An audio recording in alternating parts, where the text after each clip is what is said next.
Hello আমার প্রিয় বন্ধুরা, সবাই কেমন আছে? আশা করি সবাই ভালো আছে আর আমিও ভালো আছি। কিন্তু আমার কন্ডিশনটা দেখে বুঝতে পারছো কতটুকু ভালো আছে। দুই জায়গায় থাকার কারণে আমার অবস্থাটা দেখতে পাচ্ছ। এদিকে বৌদি সবজি টবজি আমাকে প্যাকিং করে দিচ্ছে। বৌদি কতগুলো সজনা নিয়ে আসছে আমার জন্য। আর আমার আগে যে চুলাটা নিয়েছিলাম সেই চুলাটা আমার এত ভালো লাগছিল না, স্টিলের চুলা, মেয়েও ভালো লাগছে না, আমারও অসুবিধা লাগছিলো।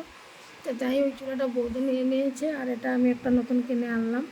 তো আমাদের চুলা আনার পরে দেখতেই পাচ্ছ এক জায়গার থেকে আরেক জায়গায় আসার পরে কী কন্ডিশন হয়।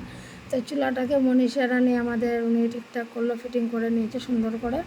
তো যাই হোক উনি ফিটিং করেছে, কিন্তু পাইপ লাগানোটা আমাদের অনেক সমস্যা হয়ে গেছিলো, পাইপটা খুলছিল না। এদিকে দেখো যা সবজি টবজি টুকটাক নিয়ে এসেছি বাড়ির থেকে। তো আমার ওইখানে গেলে সবজি কিনলে বেঁচে যায় না, অনেকটা নিয়ে আসতে হয়। আর ইচ্ছা করে নিয়ে আসছিলাম, কেননা বাঁধাকপিটা খুব সুন্দর ছিল, কলাটাও খুব সুন্দর একটা পছন্দ করে তাই নিয়ে আসছিলাম। তো কলাটা চালের ভিতরে এনেছি, তারপরেও কলাটা কিন্তু একদম নরম হয়ে গেছে। তো যাই হোক সবজি টবজি যা ছিল বের করলাম, আর চাউলও কিছু ছিল বার করা হয়ে গেল।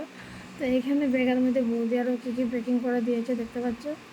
তো মানে এই যে পুটলা পুটলি নিয়ে যেতেও পুটলা পুটলি নিয়ে যেতে হচ্ছে, আসতে পুটলা পুটলি। আমি গাছ একটা ধুপতে নিয়ে এসেছি মাটির, কেননা ওইখানে পিতলের ধুপতিটা বাড়িতে রয়েছে। আর এদিকে দেখো বৌদি সবজি রান্না করে দিয়ে দিয়েছে। কী কী আছে দেখে না, চিকেন আছে, সজনা তরকারি, পনির, আর এদিকে মাছের তেল দিয়ে বেগুন দিয়ে পেটা বানানো আছে, ঠিক আছে।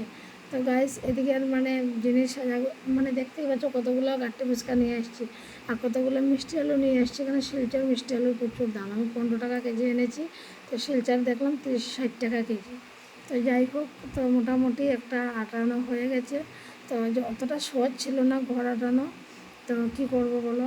আর এগুলো তো মানে যা সামনে এসে ফেস করতেই হবে। তো পাইপটা লাগানো সব থেকে কঠিন কাজ ছিল, ঠিক আছে। তো এই ছোট্ট ব্লগটা কেন শেষ করলাম, বাই বাই।